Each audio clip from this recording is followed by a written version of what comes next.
Today, we're going to be talking about tackling public speaking. And you guys have already helped me with this because you filled out a form when you registered and told me a little bit about what you were thinking about, what you're hoping that we'll be focusing on today. So I took those answers and realize that they kind of fall into three distinct buckets. And so these buckets, they're going to be our roadmap for what we're talking about. So the first bucket, people had lots of questions about preparation. So things like, how do you structure arguments clearly? How do you transition written arguments into oral arguments? How do you organize a speech without using note cards? What do you have to do? What do you do when you have to pivot from what you've prepared for? How do you memorize things? What things do you keep in mind when writing something you know will be spoken aloud? How does that process differ from writing a piece that is only meant to be read? That's a really good question. And then the final one, as a 1L, I have LRW oral arguments coming up. What should I do to prepare and how to answer those questions and rebuttals on the spot? So a lot of that stuff is covered more in depth in Finding Your Voice in Law School, the book that you've got. So I'm going to encourage you to read chapter 4 because that's going to tell you lots about how to prepare. And if you're that 1L who's worried about the LRW oral argument, look at chapter 5 because that has all kinds of information about how to deal with oral arguments. But we'll also talk about this stuff as well. All right, the second bucket of questions that I saw really focused on delivery. So here's what you guys were worried about. So people had body language questions, like how do you project confidence? People had questions that are related to tone. So how to become more conversational in public speaking? How do you find a balance between sounding assertive when making arguments, but not sounding too demanding, not sounding too rehearsed? And then lots of voice questions. How do you deliver effectively with vocal variety, controlling breathing, projection, having an engaging voice, controlling voice tremors or filler words, strategies that will help me avoid speaking too fast or too softly in high pressure situations. So maybe you recognize some of your questions in these. So we're going to talk about those things as well, also covered in chapter 4 of the book. But the final bucket, which is not actually equal to the other two, it was much bigger, like the primary bucket of questions that I saw had to do with nerves. So how do you deal with the nerves that are inevitable when you are speaking in public? So some people had questions about physical results of feeling nervous. Like, what do you do if you can feel your hands are shaking or your legs are shaking or your voice is shaking or you're turning red? What do you do when it makes you feel like you can't think properly? So you feel kind of frozen. Maybe you don't feel present in the moment. Instead, you're sort of panicking. And so you feel like you're not responding as adroitly as you would like to. What do you do if you're feeling these nerves and it just makes you not want to speak at all? So that is, everybody feels this. Nerves are part of the deal when you are speaking in public. And so what you want is, first of all, to know that feeling a little bit nervous is fine. Like that is just the human condition. And the nerves can be helpful because nerves make you prepare. They make you take the time to really learn your topic. I hope that they will also make you practice. So we'll be talking about how to do that as well. So all of those things can be useful with nerves. And if you don't feel nervous at all, then you're probably in the wrong profession. It probably means you need to switch and do something else that's a little more engaging where the stakes feel a little bit higher. But what you don't want is to feel so overwhelmed with nerves that it makes you want to shut yourself down. And so I'm going to give you some practical things that you can do to think about that. I would say, though, thinking about nerves, it really is connected to preparation and delivery as well. So nerves, that's going to be like the big overarching theme of what we're talking about today. But we'll start with the preparation part. And well, preparation is part of dealing with your nerves. So taking the time to prepare your presentation really can help with nerves. And that's because you are going to feel better if you know for sure that you understand your topic. And if you've given yourself enough time to think about it, to kind of let your agile and fantastic brain marinate and come up with something interesting, like something that you're offering, some different way to look at the material, or just even you've thought about it deeply enough that you can recognize what's really important and what isn't important. Just if you take the time to prepare a little bit, you already are giving the audience something. And that's your job. If you think about like, what is public speaking? It is not putting on a perfect show. It is not, an opportunity to stand up so people can take pot shots at you. That's not what it is. Public speaking is you have taken the time to look at something, some topic, and you've got your bright and brilliant brain. And so by looking at that topic, you have figured out something useful to say about it, even if it's simply just that you understand it. And so now you can explain it back to somebody else. That is helpful. And the audience usually shows up to your presentation not to throw tomatoes, but rather to gain some wisdom. They are interested in what it is you have to say.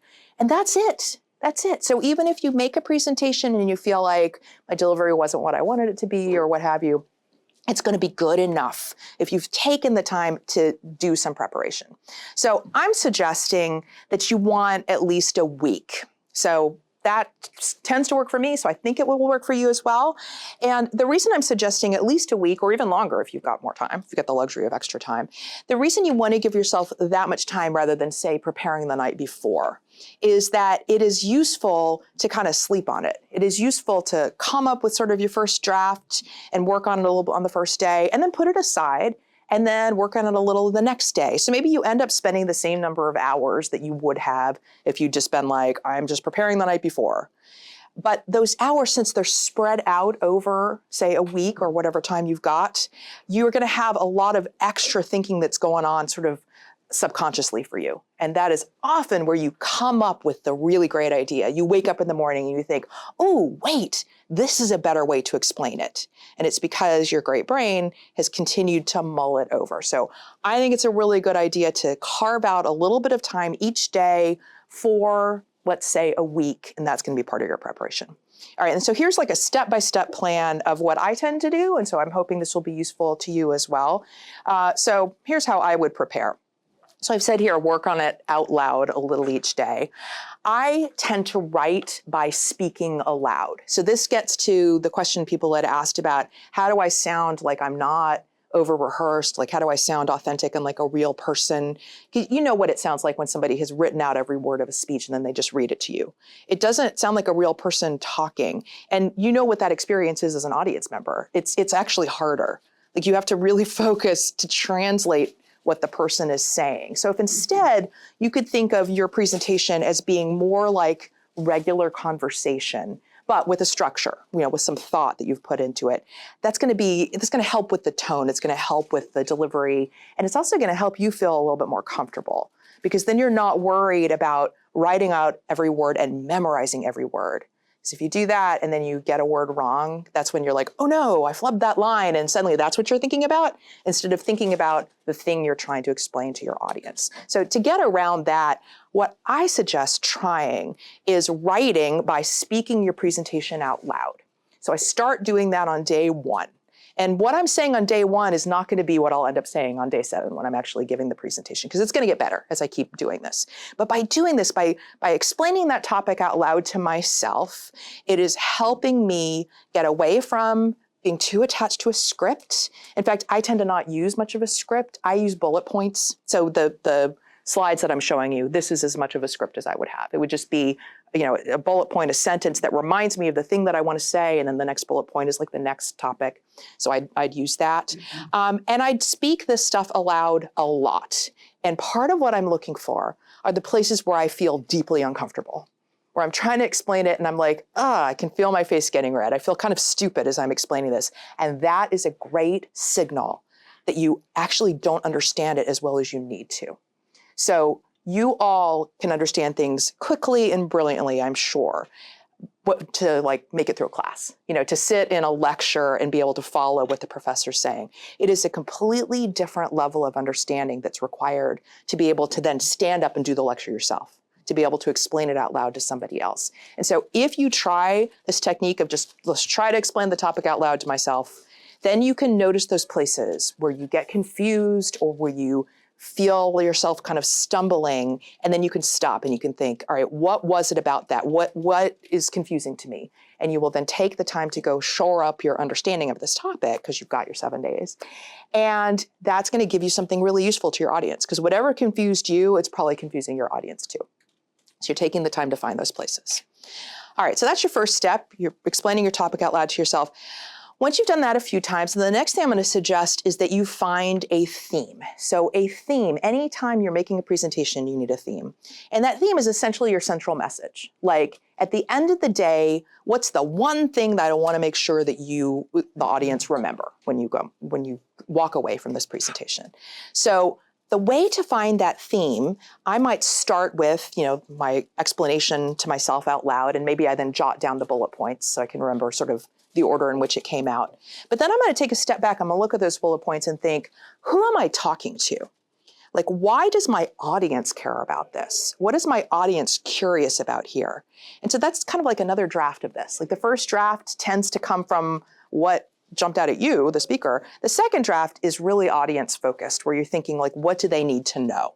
So if you are making an argument to a judge, what's the judge need to know? The judge needs to know the standard of review. The judge needs to know, like, how do I deal with this thing so I don't get overturned on appeal? That's going to maybe frame what you're saying a little bit differently than it would have if you had just been speaking, just to yourself. So I try to figure out, like, why does my audience care? And what is like the one thing I want them to remember? And so then that's going to be my theme. And then I'm going to revise what I'm doing based on that theme. I'm going to start with it, my first paragraph. I'm going to make it really clear to my audience what they're hearing, why they're here, what I'm hoping to offer them.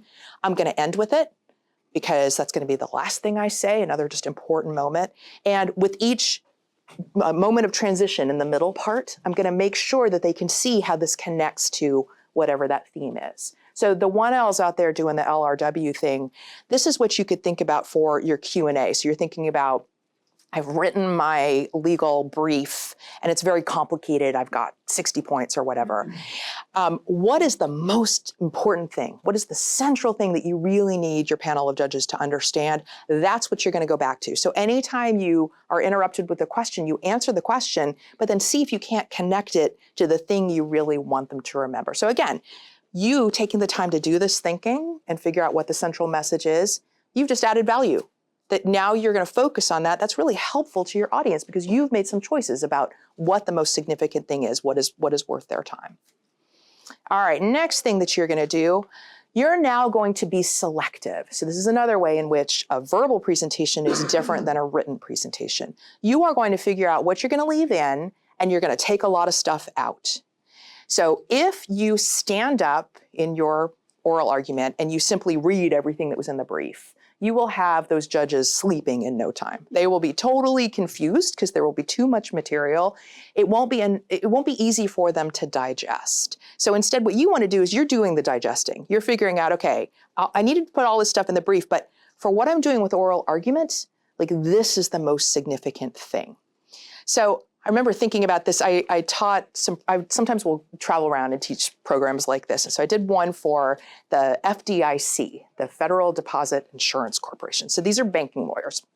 And so they were giving speeches and then I was critiquing them. And the typical speech was somebody standing up and saying, I'm going to explain to you a banking regulation.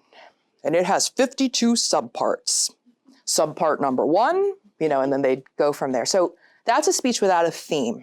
And as soon as you hear that as an audience, like first paragraph, what's your reaction? Like you're overwhelmed. You're like, I don't want to hear 52 subparts and I'm just going to fall asleep right now. So I would say to them, okay, why do we care about this? Like, why are we listening to this? And so for some of them, the answer was, well, this banking regulation is actually doing something that's really powerful. It's doing something that is good in the world. It's somehow making this system better in some way. That's your theme. So then the speech instead would be, I'm going to tell you about this new banking regulation, and it is powerful. It's achieving these 3 things in the world. I'm going to talk you through the 3 things. And so maybe you end up covering all 52 subparts, but you've now clumped them into like 3 ways that this regulation works. Your audience can process that. Maybe you don't cover all 52 subparts because they're not all created equal. They're not all that important. So maybe instead what you do is you pluck out the ones that are really significant and you're doing your audience a favor because you are focusing them on the stuff that is the most important. So I think your theme can really help you to figure out what to put in, what to leave out. 3 points, by the way, is just a magic number. Like if you're ever asked to speak on short notice, you got to stand up and make a speech. So give me a first paragraph where you're telling the audience why they care about what you're about to say, and then give them 3 points because there's just a rhythm to that. We can digest it, and then give them a final paragraph where you tell them what you just told them. That'll get you through in an impromptu speech. Okay, next thing you're going to do, you're going to make sure that this central stuff, the most important pieces of what you've said, really stick. So it's not enough for you just to stand up and explain something. You want to make sure that it gets into the brains of the listeners. Because if it doesn't, if instead you're just sort of shouting your oration at the top of the mountain, then it's a missed opportunity. So really, public speaking, it's not just about you putting on a show. It's about you communicating. It's like a conversation, even if the audience isn't talking back. So you want to think from their point of view, like, how do I get this so that it's really vivid, so that they can remember it? So ways that you can do it, tell a story. If you can put a human being in there, so I'm going to tell you about this banking regulation, and I'm going to do it by explaining what happened to this person out in the world and how this regulation changed things. That gives the audience something to visualize, and it's more likely it's going to stick with them. They're going to remember it. Visual aids, another great way to do this. So having a picture, having a chart. As soon as you bring out a visual aid, people look at that stuff and then they're getting it not just by listening, but also by looking. And repetition, another good way to do it. So, important thing that you're saying, you say it at the beginning, you explain it in the middle, you say it at the end. That means we've seen it multiple times, more likely that we're going to process it. So you're looking at your bullet points and thinking, did I spend enough time on the stuff that was really important? There's got to be like proportionality in your presentation. And the things that are the most significant, that's what gets the most of your time. You're going to say whatever you're saying succinctly and plainly. So this again is why I like to write by speaking out loud, because then it's more likely I'm going to reach for the kinds of words that I would actually use in everyday conversation. So if instead you craft your presentation by writing it, like typing it on your laptop, that's when you're more likely to choose words you might not actually normally say.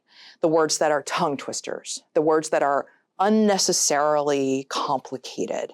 And so even if you've got a super smart audience who has, great language skills, they still are having to work. They're having to do a little bit of extra work if you use overly complicated words, because they're having to translate what it is you're saying. So I'd be looking for just straightforward, plain English words, because it makes it easier on your audience.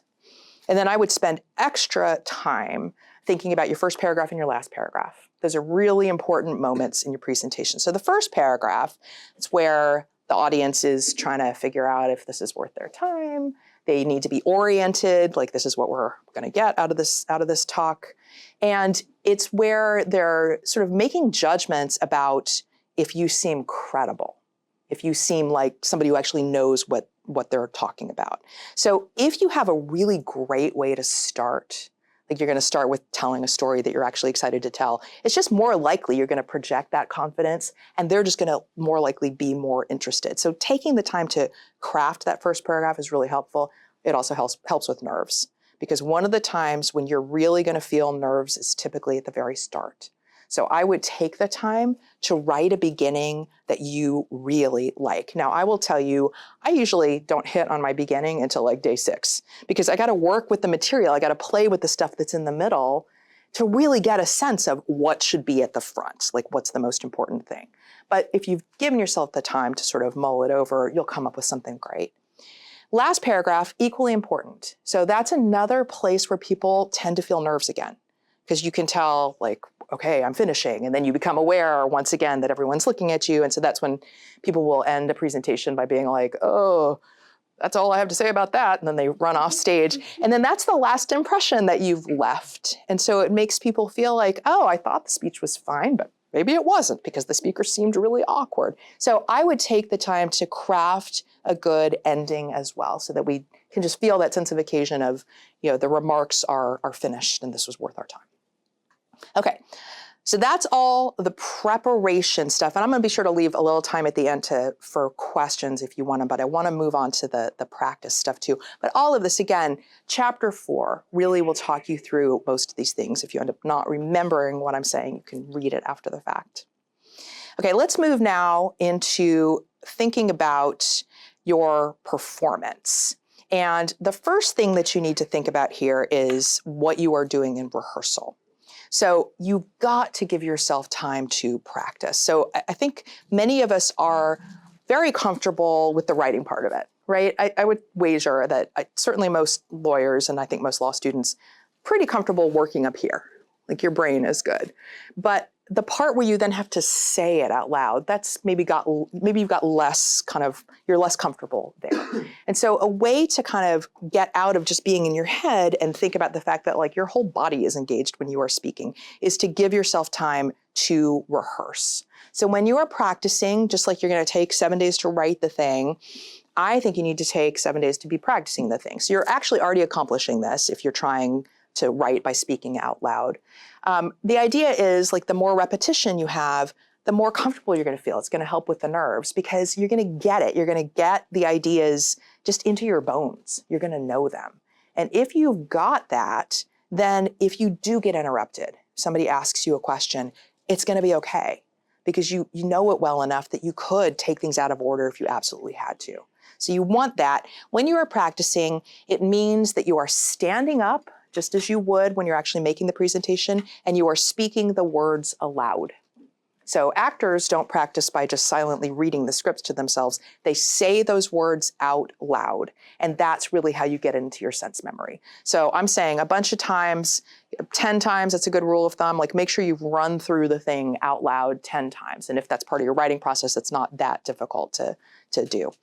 It will really help with nerves. So when you are practicing, this is also the time to work on delivery issues. So I'm going to take you through a bunch of things that you could think about that you might be doing physically or vocally that could help make you seem more confident. And I'm going to suggest that rehearsal, that's the time when you focus on these things. When you're actually making the presentation, you let all of that go. When you're actually making the presentation, what you want instead is to be thinking about the audience. You want to be thinking, I'm explaining this to you. Are they understanding what I'm saying? You want to be present in the moment. If instead you're thinking, oh, wait, I was really trying to use bigger hand gestures or whatever, then that's when you're going to end up with a strange kind of performance. So this is all stuff that you think about in rehearsal, not actually as you're making the presentation.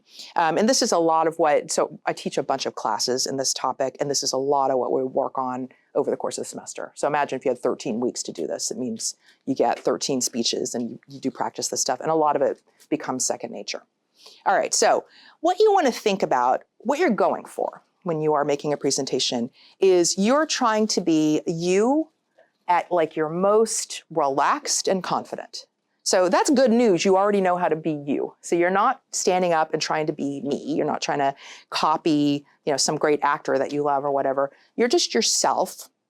But you want to think about like, what am I like when I'm at my most confident? And so most of us, when we're feeling confident, we look people in the eye.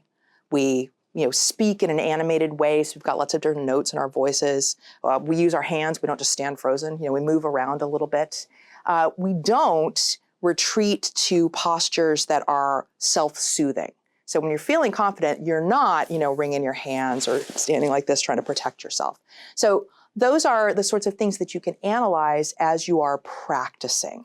So let me show you. So some of you may have heard of this woman named Amy Cuddy, who was a professor at Harvard in the business school, who was analyzing like body language and what it communicates to audiences. So some of what she said has been disproved. But I do feel like one piece of it that's really useful is that audiences will make judgments about your credibility, about your confidence based on what you're doing physically and vocally. And I like the way she kind of explained this, so I'm going to just use her rubric for that. So she talked about this in terms of power posing. And so low power posing might look something like this. So this is an alum of this law school who was just being a model here for me. And what she is illustrating for you here is that when you feel anxious and you retreat, and so you sit where your hands are clasped and your feet are together and you're not really wanting to look up, or you stand but you're protecting yourself by crossing your arms, holding your own hand. Maybe you've crossed your feet as you're standing, or you are looking at people, overly smiling, and instead of looking at them straight on, you've got your head cocked or you turned away from them or whatever. Those are all physical mechanisms that are just indicating that you're feeling ill at ease. So it's kind of the stuff that you might do if you were a little kid and you're self-soothing. so you're in a little ball, you're trying to make yourself really small or wringing your hands or what have you. So it is helpful in rehearsal. I think it's a great idea to videotape yourself practicing. The reason I'm suggesting videotaping instead of being in front of a mirror is that if you're in front of a mirror, it's like adjusting things in real time. So you're not getting a true picture of what you look like. But if instead you just turn on your phone or whatever and make a video recording, then you can look for what you're doing physically and see if there's any stuff that might be indicating nervousness. So in contrast, this ex-student of mine, Amber, she was a really great public speaker. And so here she was doing a closing argument in our courtroom classroom, and she was naturally reaching for high power poses. So high power poses, it just means you're taking up a little more space. Like you're able to look people in the eye. You're not feeling so anxious that you're rushing. You're able to like pause to really land a point. You're maybe standing out in the middle rather than hiding behind a lectern. So all of those things can really help with confidence. All right, so let me just take you through a little list of what you could look for as you are videotaping yourself and then analyzing your own performance. So the first thing that you'll want to think about is how are you standing? Like what are you doing with your feet? So when people feel nervous, sometimes they will stand like, take up as little room as possible. So here I've got my feet just smashed together like this. If I'm standing like this, first of all, to hold my balance, I end up holding my hand, which means I'm probably not moving very much. And it's much more likely you'll end up swaying back and forth. So that's distracting. Sometimes people, when they're feeling anxious, will even cross their feet. And again, this leads to this kind of extraneous motion, which is very distracting to an audience. So I'm going to suggest that you practice making sure that you're standing like this. And so this is just your feet are hip width apart and you haven't locked your knees. Let's just all try this. Everybody stand up. Okay, so as you are standing here, look at the distance between your 2 feet. It should be about 2 fists. So you could even bend down and see like 2 fists worth of space between my 2 feet. And then pay attention to your knees. So make sure you haven't locked your knees. If you lock your knees, that's when you're gonna be like the kid in middle school choir in the back row who like keels over in the middle of the concert because you've cut off your air. All right, so just make sure your knees are nice and soft and then you're just standing up nice and tall. Ta-da! You all look fabulous. You look so confident. Okay, so good. So you can sit down. So that is the first thing I'd pay attention to. Like what is happening with my feet because it's going to be the foundation of your physical style. The next thing I'd think about is what am I doing with my hands? So hands in public speaking are just funny things. In real life, we use them all the time to explain things. You don't think about it. You don't think like, I will explain my story thus to my friends. That would just be weird. You just use them. But when you feel self-conscious, a lot of people will kind of load that anxiety into their hands. Like your hands suddenly feel enormous. You don't know what to do with them. And so that's when you end up with like the weird things that people are doing. So I'm going to suggest that what you want to do with your hands is you do need to move some. So you want to have your hands available to gesture. If you don't move at all, then you look nervous because then you're just like frozen, like deer in the headlights. All right, so you want to move some. So you want to make sure that you're not standing like this, like with your arms crossed, or like this where you're holding your own hand because you probably won't move very much. Or if you do, it'll be like this kind of thing where you're playing with your jewelry and that makes you look like you're not very confident. So you want to move some, but you also don't want to move too much. Right? So, because if you're moving all the time, then that makes it seem like you're anxious as well. So I'm going to suggest that you think about having a neutral resting place for your hands where they can be just when you're not moving. And the neutral resting place I'm going to suggest is what I'm modeling right now. It's just your arms are hanging down by your sides. But then when you want to move, like look at how much space I can take up. And that's because I'm not shrinking myself and having like gestures like tiny little Tyrannosaurus Rex hands. Instead, I'm taking up a lot of room. So we're going to practice this too. So any of you who've gone to theater school know what I'm talking about is actors neutral. It's essentially just having a neutral body and then from that being able to move. If you have your resting places like this is not neutral. This is communicating either I'm not open to your ideas or I'm feeling really nervous and so I'm hugging myself. All right, so everybody stand up again. We are going to do this line from To Kill a Mockingbird. The defendant is not guilty, but someone in this courtroom is. All right, so you've already mastered your great stance. Remember, you're standing with your knees are soft, your feet are hip width apart, and you're gonna just have your arms hang down by your sides, okay? Now, we're all gonna say this line together, and somewhere in our recitation, I want you to gesture, I want you to move. Okay. I'll be the defendant. So if you want to point to me, you can. All right. And Megan will be the bad person in the courtroom who is the guilty one. Okay. So you're just going to say the line. You're going to gesture wherever the spirit moves you. And then you're going to let your hands go back down to actors neutral. All right. Let's give it a try. The defendant is not guilty, but someone in this courtroom is. Ooh, that was great. You're all actors. Fantastic. Okay, you can sit down. So that's what that feels like, right? So just knowing what your resting place is for your hands and then being free to move. And the movement, it just comes from what you're saying. It's just, what is the thing you're trying to drive home in this paragraph? That's probably when you're gesturing. So you just play with that in rehearsal. In the actual performance, you don't think about this at all. But that's, again, the kind of stuff that we work on if you end up taking one of the longer public speaking classes. It's fun stuff to do. All right.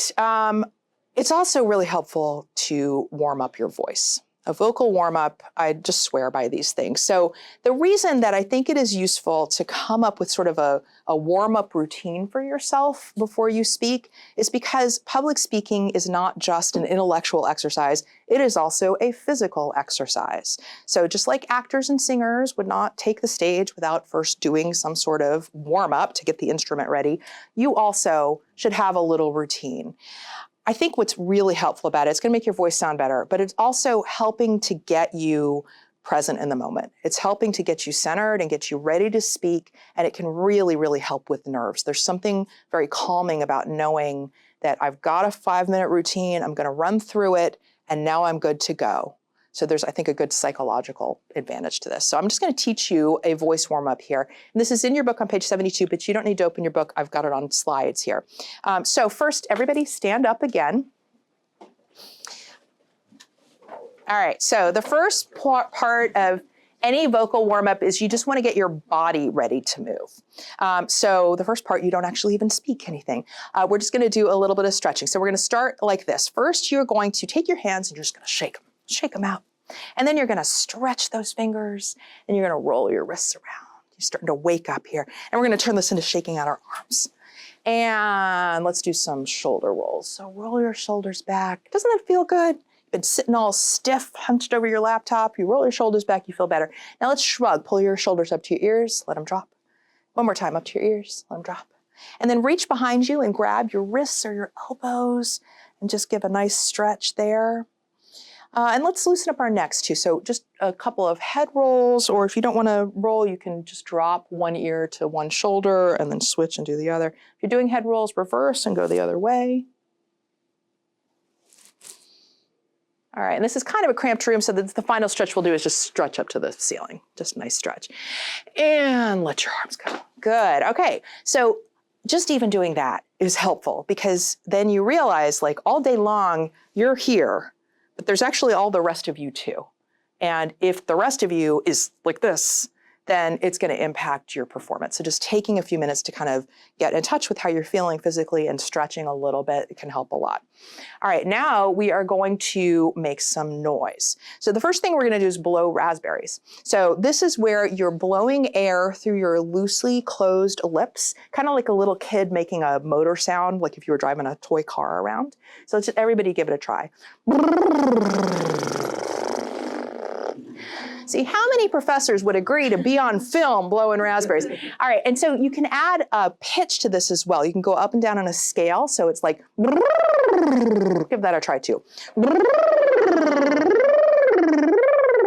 All right, so what you're doing here is you're starting to loosen up your lips, and you're also making a little bit of noise, so having something where you've got a bunch of different pitches in your exercise just makes it more likely that you're gonna remember to speak with different notes when you are speaking. Now we're going to do a little bit of breathing. And by the way, I'm kind of racing you through this. There's a much longer vocal warm-up in your book, so you can take more time with this. But I just want to hit on sort of the main points of what a vocal warm-up consists of. Okay, so the next thing we're going to think about is breathing. So breathing is the power of your voice. When you feel nervous, many people forget to breathe. So if you are making a presentation and you can feel your face is getting red, you can feel like the redness here, you feel like you're running out of breath, maybe you feel a little dizzy or something, what maybe is happening is you're just forgetting to inhale. And that is going to make your voice sound weak. It is a terrible feeling physically. So taking the time to really focus on your breathing before you speak can just help with that. And when you're in the presentation and if you feel some physical nerves, just stop and take a deep breath. Perfect place to kind of put in a nice breath, a nice silence is at the end of each paragraph. Like anytime you're transitioning from one thought to the next, it helps your audience anyway, because like the silence helps you land the point. All right, but here's a breathing exercise that we're gonna try. So for this, you're again making sure you haven't locked your knees, you're standing up nice and tall. I want you to put your hand on your torso, so you're really thinking about engaging your diaphragm when you breathe, which means like when you're inhaling, you're filling all this up with air. We're gonna all inhale, and then we're just gonna say the first little phrase here, I am now working, just all in one breath. So inhale, I am now working. Okay, that's pretty easy, right? Like you've got enough air to say, I am now working. Now we're gonna try a little bit longer. So we're gonna do, I am now working on an important exercise. Everyone inhale. I am now working on an important exercise. Now we're gonna try 3. I am now working on an important exercise for breath support and breath control. And then we'll try all the way to the end. I am now working on an important exercise for breath support and breath control, and my aim is to control the breath easily. Excellent. Okay, so what is that doing? It's just reminding you that you need to exhale as you speak. This also can be a great volume exercise. So you can do this thinking about shooting your voice to the back of the room. If you know that you are a soft speaker, if people have said to you, like, can you speak up a little bit? You want to adjust what you're thinking about volume and think, speaking loudly is actually giving a gift to my audience because it means they don't have to strain to hear me. But if you are a soft speaker, it's often breathing that's the problem. And so thinking about exhaling as you speak, that's just going to make your voice louder and more robust. Okay, then we're going to do some tongue twisters. So our first one is unique New York. So we're just going to say it over and over again as quickly as you can. Unique New York, unique New York, unique New York, unique New York, unique New York, unique New York, unique New York. All right, and then we're going to do rubber baby buggy bumpers. Rubber baby buggy bumpers, rubber baby buggy bumpers, rubber baby buggy bumpers, rubber baby buggy bumpers. People are cracking up, which makes it impossible to do if you are laughing. But this just gets the mouth working, and it's less like you're going to trip over your words if you've done some tongue twisters. Okay, you can sit down. That'll be the end of our vocal warm-up, but there are lots of other things you can try in the book that I hope will be helpful to you. All right, thinking under pressure. So this was another thing that was coming up. So I probably would class this with the nerves topic. What do you do when you are making your presentation and suddenly you just find like all the thoughts have gone out of your brain? Or you're doing your oral argument and you get interrupted. Judge asks you a question and it's like, oh, I have to answer this question. And so you feel terrified. So that's where anxiety might get triggered. Anxiety is a physical kind of thing. So it's like you've got adrenaline suddenly coursing through your body and it's like you're panicking. It's the same system that would really help you if like a tiger jumped out at you in the jungle and you needed to run away. You'd probably start running before you even are thinking because your body would be like, we are under threat. We need to get out of here. The thing is, public speaking, you're not actually under threat. So it's fine that you feel the anxiety, but you want to be able to bring the thinking part of your brain back online. So here is an easy way to do this. So somebody asks you a question, you're like, the first thing you're going to do is take a deep breath and observe what's happening. So you just take a deep breath. And it doesn't even have to be obvious. Like you can be doing that as the judge is asking you questions. You're taking a deep breath. The act of taking a deep breath, first of all, intentionally triggers the part of your nervous system that helps you to relax, it helps you to calm down, and it helps you to think. So you take that deep breath and then observe what is happening. So you say to yourself, ooh, I could feel that jolt of adrenaline. As soon as you do that, you're actually changing how you're processing that stimulus. It's not just in the lizard part of your brain now. You've thought about it, so now it's in your prefrontal cortex, and that gives you some control over it. You're bringing the thinking part of your brain back online. All right, so you take the deep breath, then I would notice the story that you are telling yourself. So you could tell yourself a story like, oh, the judge asked me a question and that means he thinks I'm a fraud. And that is a completely useless story. None of you are frauds. Any high achiever, by the way, is likely to think something like that. Like so many of us have this imposter syndrome thing because we just know how hard it is to get where we are, to have achieved so much. And so we're just ready to like fail at any time. That just meant you put the work in, that's all, okay? So if somebody asks you a question, I want you to not let yourself think, oh, this person sees I'm a fraud and is about to unveil my fraudulentness. Instead, I want you to think to yourself, oh, this person's asking me a question. And that is good because, and so you can fill in the blanks, that is good because it shows that this person is engaged with what I'm saying. Or this judge asked me a question, well, thank goodness, because it's useful to know what's actually bothering the judge. So if I can actually listen to the question and try to answer it, then maybe I could fix something that otherwise was going to be a problem and have them rule against me. So whatever it is, even if the person asked you a question in an aggressive and rude way, I would be thinking, oh, he asked me a question and he's kind of rude. Boy, he must not be feeling very happy today. Or he's kind of rude because he's not following. I'm going to help him follow. Whatever the rudeness is, you're going to choose a story that's not about you because it's not. You know, if somebody is rude to you and you can stay professional, you are the winner. So that's what you're going to be doing here. You're noticing the story you're telling yourself. And I've put in parentheses, we probably don't know that your legs are shaking or that you are blushing. People are so aware of their own physical reactions in public speaking. The audience is not. So that is a big part of why I videotape everybody in the classes that I teach, because you can get such comfort from looking at the videotape of yourself, because you will see the stuff that you're acutely aware of, we just can't even see. So I would choose a positive story. And even if it's just, oh, I am feeling nervous, and that's because I'm doing something that's important. I'm feeling nervous and good for me because that means that I'm taking a chance here. I'm, making an argument just like a real lawyer. That's fantastic. So some positive story. And then you proceed with awareness. So just taking that deep breath, thinking like, I got this, and then answering, you do know something. So sometimes I think people worry in public speaking that because you're standing up to speak, it's like you're supposed to know everything about everything in the whole wide world. And what will happen if I get asked a question and I don't know the answer? So you don't know the answer, but you probably do know something. And probably the thing you know is even more important than the thing the questioner was asking about. So you try to answer the right question, the question that's being asked, but then connect it to whatever your theme was, whatever you decided was the most important thing, because that's still adding value. If the question's coming from a judge, it's always okay to say, Your Honor, I don't know, but I will get back to you. You can always go look it up, because maybe you don't know the answer right in the moment, but you know how to do research, so you can go find out the right answer. I would make a choice to assume that the questions you're getting are well-meaning. So even if somebody asks you a question and that audience member seems skeptical or what have you, I would just give them the benefit of the doubt.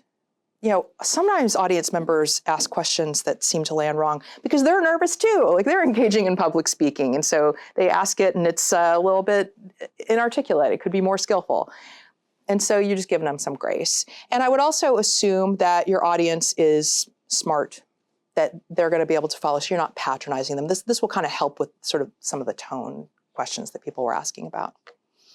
I will also tell you that nerves really do get better the more you do this. So your nerves are going to get better if you've prepared, if you've practiced, if you do your voice warm up, if you do this thinking under pressure thing of taking that deep breath and noticing the story you're telling yourself and then proceeding. But it also can really help to get more training. Like the more you stand up and make presentations, the better off you're going to be. So here are all the classes that I teach that will teach you this stuff. And some of them are not that big a time commitment. So persuasion is 4 days in J term. And I promise by the end of 4 days, everybody in that class is much better at public speaking. There are short courses, there are like 5-week short courses, or there are semester long classes too. And all of these would give you essentially the same opportunity to prepare, to practice, to get feedback from classmates, to see yourself on video. It takes courage to sign up for one of these classes, which I really applaud. I always love teaching these classes because I get like the very best students because I get the bravest ones. And by the end of the class, then you've got a skill that you can take home, which is, I think, really helpful and part of what you're trying to get out of law school. So if you're really wanting to learn how to do this, you can't learn that much from just like listening to me tell you about it. You actually have to get up on your feet and do it over and over again.